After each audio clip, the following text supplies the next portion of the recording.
It had been a long week. My name is Rachel Carter, and I had flown into Chicago for a weekend business conference, one I wasn't particularly excited about. The hotel was charming, if not slightly outdated. It had this old Hollywood charm, complete with velvet curtains and brass doorknobs. I checked in late Friday night, and all I could think about was curling up in my room, ordering room service, and maybe catching up on emails if I had the energy. My room was 502. I repeated that number to myself as I dragged my suitcase down the dim hallway, my heels clicking against the vintage-patterned carpet. The elevator had been slow, and my feet ached from a long day of networking, handshakes, and forced smiles. I just wanted to crash. I finally reached what I thought was my room, swiped my keycard, and heard the satisfying click of the door unlocking. Without thinking, I pushed it open. That's when everything went sideways. Inside, the lights were on. Soft jazz music floated through the air, coming from a Bluetooth speaker on the dresser. Candles flickered on the nightstand, casting a warm glow across the room. I stopped dead in my tracks. In front of me stood a man in nothing but a towel, his hair still damp, as if he'd just stepped out of the shower. Beside him, sitting on the edge of the bed, was a woman wrapped in a silky robe, a wine glass in her hand. Both of them turned to look at me, faces frozen in a mix of confusion and alarm. I gasped, stumbling backward. "Oh my God. I'm so sorry." I slammed the door shut before they could say anything. My heart was pounding. I stood outside the room for a moment, mortified, before glancing at the number on the door. 504. Not 502. I was 2 rooms off. I hurried down the hall and found my actual room, heart still racing. Once safely inside, I leaned against the door and let out a long breath. I'd never been more embarrassed in my life.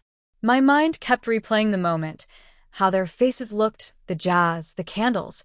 It was like I had walked into the opening scene of a romantic movie, only I wasn't supposed to be in it. I didn't sleep well that night. Every creak in the hallway made me jump. I kept worrying they might complain to the front desk, or worse. What if I ran into them at the conference? Morning came, and I tried to shake it off. I dressed in my usual business casual attire, tossed my hair into a neat ponytail, and headed to the ballroom for the breakfast session. It was a sea of name tags and lukewarm coffee, but I was used to it by now. I was pouring myself a cup when someone tapped me on the shoulder. I turned and nearly dropped the coffee pot. It was him, the man from room 504. He was dressed now, of course, navy blazer, fitted slacks, a lanyard with his name tag hanging from his neck. "Hey," he said, his voice easy and warm. "We sort of met last night." I felt my face go red. "I am so sorry. I thought it was my room. I wasn't paying attention." He laughed, holding up a hand. "It's okay. No harm done. I'm David, by the way. David Parker." "Rachel," I said, still flustered. "Rachel Carter." "Nice to meet you, Rachel Carter," he said with a smile. Officially this time.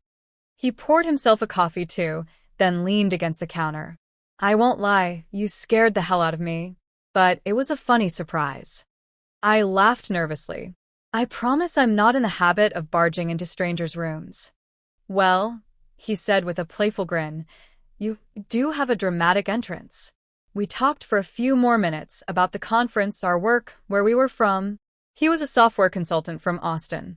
I was in marketing, based out of Boston. It turned out we were attending some of the same sessions, and somehow the awkwardness faded quicker than I expected. Later that afternoon, during one of the breakout sessions, I saw him again.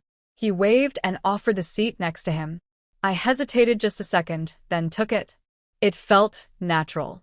That evening, after a long day of seminars and speeches, I returned to my room and found a small envelope slipped under my door. "Dinner? Lobby at 7? David." I stared at the note for a full minute. My first instinct was to decline. I didn't mix business with personal. But then I thought about how easy it had been to talk to him, how kind his eyes were, how he didn't make me feel stupid for my mistake. So I said yes. Dinner was at a cozy Italian place 2 blocks from the hotel. We ordered wine, laughed over our initial meeting, and talked for hours. I learned that David had a teenage daughter, shared custody with his ex, and had been out of the dating scene for a while. I told him about my dog, my love for old movies, and how I hated business travel. By dessert, the tension was gone completely. We walked back to the hotel slowly, the city lights twinkling around us. When we reached the elevator, there was a pause. Neither of us moved. "I had a great time," I said softly. "Me too," he replied. And that was it. No pressure, no awkward goodbye kiss. Just two people who had stumbled into something unexpected, and maybe something real. The rest of the weekend flew by. We shared lunches, sat together during panels, and even skipped one session to walk by the river. People probably assumed we came to the conference together. By Sunday afternoon, as we packed up and checked out, it felt like we were saying goodbye to something that had just begun. "I'm really glad I opened the wrong door," I joked as we stood outside the hotel. David smiled.